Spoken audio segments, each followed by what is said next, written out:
Sada bih zamolio gospodina Marka Đurića, direktora Kancelarije za Kosovo i Metohiju i nekadašnjeg savjetnika predsjednika Republike Srbije za spoljne poslove da nam se obrati. Izvolite. Hvala. Pre svega, dame i gospodo i uvaženi organizatori, želim da vam se zahvalim na organizaciji ovog skupa, želim da se zahvalim svima koji su podržali ovaj skup. Mislim da je malo zemalja u svetu koje razumeju i koje su na sopstvenoj koži toliko snažno osetile neophodnost da se problemi rešavaju kroz dijalog, a mislim da vreme u kome živimo do te mere zabrinjava sve one koji sagledavaju međunarodne prilike, da nema nikakve sumnje da dijalog jeste jedino rešenje i jedini spas za našu civilizaciju. Naravno, ne možemo da govorimo o odnosima na Balkanu, a da se ne setimo da sledeće godine obeležavamo 100 godina od završetka Prvog svetskog rata na ovim prostorima. I to upravo na prostorima gde je Prvi svetski rat i započet, zbog činjenice da velike sile tog perioda nisu prihvatale činjenicu da o balkanskim poslovima treba da odlučuju balkanski narodi. I dovoljno je da danas sednete u kola u Skoplju, da sednete u vaš automobil i da pokušate da se njime prevezete do Ljubljane i da vidite da ćete usput 6 puta biti zaustavljani na različitim graničnim prelazima, da biste razumeli koliko je važno da u našoj generaciji iznedrimo novu stratešku viziju saradnje na Balkanu. Sve države na Balkanu, polazeći od naše srpske države, dovoljno su male da ne mogu ni jedan od svojih strateških problema da reše bez intenzivnog povezivanja, bez intenzivne saradnje sa drugima. Da pomenem ono najosetljivije, najneuralgičnije pitanje za naš narod, dakle za srpski narod, to je nacionalno pitanje. Srpski narod je razasut u čitavom nizu balkanskih država i on ne može obezbediti sopstvenu dobrobit bez dobrih odnosa među tim državama, bez uvažavanja principa poštovanja kolektivnih nacionalnih prava u svim državama regiona i bez toga da i mi u Srbiji učimo kako da kolektivna prava drugih naroda podignemo na najveći mogući nivo kako bi se oni u državi Srbije osjećali kao u svojoj državi i kako bi se osjećali kod sopstvene kuće. Zbog toga duboko verujem da u razvoju odnosa među balkanskim državama treba da se držimo nekoliko ključnih principa. Najpre, mislim da treba da uradimo sve, da podržimo inicijativu koju je pred lidere balkanskih, evropskih i svetskih država izneo predsednik Vučić, a to je da se između država na Balkanu uklone sve ekonomske barijere. Dakle, ukoliko budemo uspeli da na Balkanu između država uklonimo ekonomske barijere, uspećemo da na ovo naše područje privučemo neuporedivo više investitora, da otvorimo neuporedivo više radnih mesta i samim tim da uklonimo neke od socijalnih uzroka sukoba i tenzija koje su obeležile decenije koje su za nama. Zatim, ukoliko budemo ekonomski snažili naše države i naša društva, bićemo više u stanju da vodimo samostalnu unutrašnju i spoljnu politiku i da se konačno izborimo za poštovanje onog principa Balkan balkanskim narodima koji je toliko malo država podržavalo u prethodnim decenijama. Mi smo beskrajno zahvalni svima onima koji danas na Balkanu poštuju i podržavaju principe međunarodnog prava, koji poštuju i podržavaju principe na kojima je zasnovana i organizacija Ujedinjenih nacija i koji sa nama, malim balkanskim narodima, sarađuju na ravnopravnim osnovama. Naravno, mi kao Srbija posebno smo zahvalni i državama koje priznaju naš teritorijalni integritet i suverenitet i o značaju naše saradnje sa Ruskom federacijom, Kinom, Indijom, mnogim drugim državama, gotovo da ne treba ni govoriti. Ali i Evropska unija, kao najznačajniji ekonomski činilac i veoma značajan politički činilac na Balkanskom poluostrvu, treba snažnije da podrži saradnju, integrativne procese i sve ono što povezuje naše ljude. Dakle, prvi princip saradnje među balkanskim državama svakako treba da bude jačanje ekonomskih veza. Zatim, ono o čemu takođe treba da govorimo, to je jačanje infrastrukturnih veza. Dogod vi kao što sam rekao, iz Skoplja do Ljubljane morate da putujete neuporedivo duže nego što bi fizički ta razdaljina bila neophodna, dakle u vremenskom smislu da se prevali, ili dok god nemate dobru železničku vezu između Beograda i Budimpešte, dok god nemate dobru železničku vezu između Beograda i Sarajeva, dok god ljudi ne sreću jedni druge, dok god nema te neposredne interakcije i dok god ljudi koji privređuju nemaju mogućnost da svoju robu dostave na različite krajeve Balkanskog poluostrva bez obstrukcija, prepreka i bez velikih infrastrukturnih izazova, ne možemo govoriti ne samo o dinamičnom ekonomskom razvoju, već i o snažnijem političkom uvezivanju i snažnijoj saradnji među našim državama. Zbog toga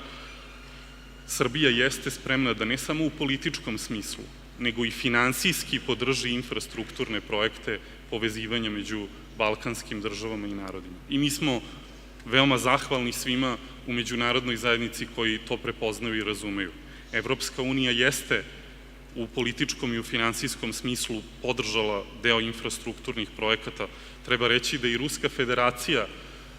na ovom području uložila u značajne infrastrukturne projekte, da ima i drugih zemalja, Kina, dakle mnoge druge zemlje. Međutim, primarna odgovornost je na nama. Mi smo ti koji treba da definišemo strateške pravce povezivanja i saradnje. Naravno, kada je reč o saradnji među balkanskim narodima, nikako ne treba da se prenebregne i zanemari aspekt uvezivanja društava. Pripadam mlađoj generaciji učesnika u javnom životu u Srbiji i mogu da vam kažem da samo zahvaljujući sticaju okolnosti imam prilike da razvijam i negujem poznanstva i prijateljstva sa svojim kolegama iz mlađe generacije u bivšim jugoslovenskim republikama. Jednostavno, to je nešto što smo u prethodnom periodu sistemski i institucionalno kao društva zanemarivali. I ne možemo se oslanjati samo na ad hoc međunarodne projekte i samo na ad hoc projekte nevladinih organizacija zato da bismo razvili stalne i čvrste veze. Dakle, mi kao država jesmo spremni da na institucionalnom nivou podržimo saradnju između društvenih organizacija, da podržimo saradnju i uvezivanje mladih, zato što smatram da je i to nešto što je neophodno za bolje razumevanje i bolje povezivanje među državama i narodima na Balkanu. Naravno, ono što takođe mi sami ne treba nikada da zaboravimo, to je da države na Balkanu, to je još jedan od principa, treba da se sa apsolutnim uvažavanjem i na ravnopravnim osnovama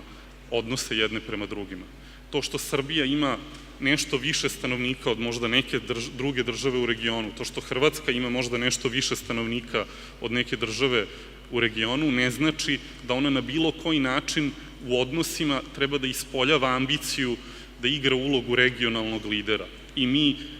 jasno kažemo, dakle, samo zajednički, sinhronizovano i na potpuno ravnopravnim osnovama balkanske države mogu da ostvare svoje strateške interese vođenja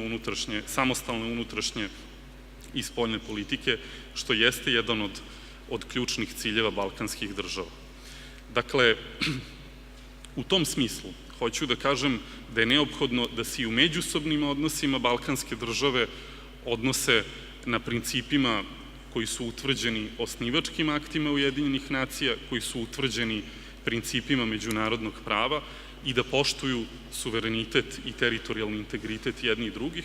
afirmišući neprekidno kolektivna politička prava naroda koji su sticajem istorijskih okolnosti ostali iza granica različitih država. I kao neko ko je trenutno na čelu institucije koja se u Srbiji bavi Kosovom i Metohijom, ne mogu da ne kažem nekoliko reči o bezbednosnim i političkim izazovima koji dolaze iz kršenja principa suverenosti, nepovredivosti granica i osnovnih elemenata međunarodnog prava. Naime, želeo bih da podsjetim ovaj uvaženi skup da je 2008. godine u februaru mesecu bez učešća institucija Republike Srbije, bez sprovedenog izjašnjavanja građana Republike Srbije u celini, bez sprovedenog izjašnjavanja građana čak i na području južne srpske pokrajine Kosovo i Metohija, suprotno međunarodnom pravu, došlo do jednostranog proglašenja nezavisnosti naše južne pokrajine, koju mi nismo, naravno, priznali kao nezavisnu državu, i da je to rezultiralo dodatnim pogoršanjem odnosa među narodima na Balkanu. Želeo bih naročito da podcrtam da je do ovog događaja došlo u okolnostima u kojima je Srbija bila jasno određena za članstvo, dakle i opredeljena u institucionalnom smislu za članstvo u Evropskoj uniji i u različitim drugim oblicima međunarodnih političkih i evropskih i bezbednosnih integracija, i da to nije sprečilo ovakav negativan čin. Posledice toga, nažalost, jesu ne samo trajna zategnutost u odnosima između Srba i Albanaca, što je nešto što želimo da prevaziđemo kroz dijalog kome smo izuzetno snažno posveđeni, već je posledica i činjenica da je, nažalost, na teritoriji Kosova i Metohije 16 godina nakon dolaska međunarodnih snaga, možemo reći, na delu ekonomski i politički neuspeh u upravljanju. I dovoljno je da kažem da je na toj teritoriji danas stopa nezaposlenosti mladih 63%, što je daleko najviše u odnosu na bilo koji drugi region u Evropi, pa da kažem da je neophodno da se razgovara o novim modelima i novim oblicima saradnje. Zato što zatvaranje u autarkične celine, zatvaranje iza zidova, iza pregrada, stvaranje granica u Evropi, čiji su se narodi odavno opredelili da teže ka boljoj i većoj saradnji, zapravo protivi se osnovnim principima na kojima su zasnovane evropske integracije. Ne možete istovremeno u Briselu biti za to da se ukidaju granice među evropskim narodima, a na Balkanu graditi nove granice i nove podele među ljudima i narodima. Jedna od posledica ovog negativnog razvoja, koja posebno zabrinjava, jeste i činjenica da je u porastu verski ekstremizam, verski radikalizam, i to je nešto o čemu se malo govori. To je jedan od onih problema, jedno od onih pitanja koje se guraju pod tepih, ali koje će, bojim se, ako se ne budemo na ozbiljan način pozabavili rešavanjem političkih pitanja, doći da progoni ne samo nas, nego i buduće generacije. A ja postavljam ovde pitanje, imamo li pravo da budućim generacijama u nasleđe ostavimo tako strašan teret koji bi se ogledao u stotinama i hiljadama ljudi koji su spremni da seju teror na način na koji to čine po Bliskom istoku ili na ulicama pojedinih evropskih gradova. Zbog toga alternative dijalogu, alternative povezivanju između balkanskih naroda nema, kao što nema ni alternative poštovanju međunarodnog prava, poštovanju principa suverenosti, nezavisnosti malih država, koliko god da su male i koliko god da su na izgled u političkom smislu, da kažemo, geopolitički podložne uticajima i ugrožavanju. Republika Srbija je ponosna, mala država koja čvrsto drži do toga da sama donosi odluke o svojoj unutrašnjoj i spoljnoj politici, koja čvrsto drži do toga da zadrži svoje partnerstvo i prijateljstvo i da jača svoje partnerstvo i prijateljstvo i sa Ruskom federacijom, i sa Narodnom republikom Kinom, i sa Indijom, i sa mnogim drugim državama u svetu, koja je čvrsto opredeljena i rešena da bude deo porodice evropskih naroda, da bude na svom evropskom putu, poštujući i svoje prijatelje i partnere na istoku, poštujući i sarađujući i sa svojim partnerima na zapadu. Iako je rezultat ovog današnjeg skupa to da makar malo lakšim učinimo dijalog između zainteresovanih strana na ovom našem Balkanu, neka to bude rečenica Balkan balkanskim narodima. Hvala. Hvala.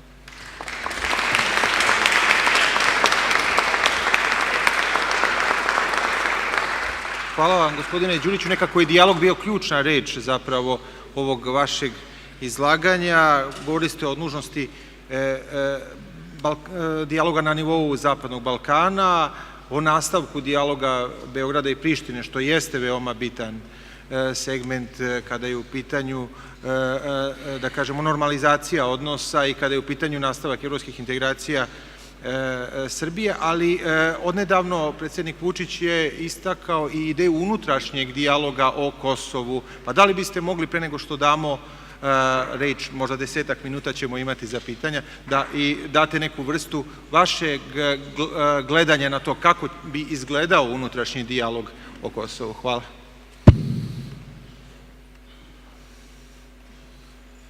Najgora moguća stvar koju možete da uradite kada imate problem je da o njemu ćutite. Najgora moguća stvar kada imate problem, a rešenje ne dolazi samo od sebe, jeste da to rešenje ne tražite u razgovoru sa drugim ljudima. Zbog toga sam uveren da je inicijativa predsednika Vučića za unutrašnji dijalog nešto što je od ključnog značaja za opstanak naših ljudi na Kosovu i Metohiji, za očuvanje pozicije Srbije u međunarodnoj zajednici kada je reč o Kosovu i Metohiji. Mi smo ti koji moramo prvi jasno da kažemo i da definišemo šta je to što su naši kratkoročni, dugoročni i srednjoročni ciljevi na Kosovu i Metohiji, koji moramo najpre samima sebi da odgovorimo na pitanje šta je to što mi želimo da postignemo na Kosovu i Metohiji, šta je to što mi možemo da postignemo na Kosovu i Metohiji, koji su ciljevi i koja su sredstva koja nam stoje na raspolaganju da bismo postigli određene rezultate na Kosovu i Metohiji. Naravno, u okviru onoga što su aksiomi utvrđene državne politike Srbije. Srbija nije i nikada neće priznati jednostrano proglašenu nezavisnost Kosova, nastavit će da se bori za očuvanje svog naroda i svojih interesa u južnoj srpskoj pokrajini. Ali mi smo, zahvaljujući činjenici da smo u prethodnom mandatnom periodu, pre neki dan sam radio evidenciju, imali 223 različite runde dijaloga sa institucijama u Prištini o najrazličitijim temama, verujem značajnim delom i zahvaljujući tome možemo da se pohvalimo činjenicom da u prethodne 4 godine na području naše južne pokrajine nije poginuo ni jedan Srbin i ni jedan Albanac. I mislim da je to samo po sebi rezultat vredan poštovanja i vredan borbe za to da kroz razgovor tražimo odgovore na najosetljivija pitanja. Uz to, želeo bih da vas podsjetim da je upravo naš unutrašnji dijalog rezultirao konceptom zajednice srpskih opština. Dakle, upravo naš unutrašnji dijalog, naša unutrašnja potraga za odgovorom na pitanje šta je to što mi možemo da pokušamo da obezbedimo u vidu kolektivnih prava za srpski narod na Kosovu i Metohiji, rezultiralo je konceptom zajednice srpskih opština koji je nastao i iznedren upravo ovde u Beogradu i koji smo, zahvaljujući našim partnerima u međunarodnoj zajednici, uspeli da učinimo univerzalno prihvaćenim, pa čak doveli i do toga da danas za njega lobiraju stalne članice Saveta bezbednosti Ujedinjenih nacija, da danas taj koncept ne podržavaju samo najradikalniji i najekstremniji predstavnici albanskih političara na Kosovu i Metohiji. U tom smislu Srbija će nastaviti da se bori za rešenja kroz dijalog i nastavit će da se bori za sopstveni teritorijalni integritet i suverenitet, jer zapravo Srbija, boreći se za sopstvenu teritoriju, za sopstvenu celovitost, bori se za principe koji se odnose na sve druge zemlje širom sveta, jer svaka zemlja ima neku tačku koja bi mogla da doživi sličnu sudbinu kao Kosovo i Metohija ako bismo dozvolili da međunarodno pravo trajno bude zgaženo.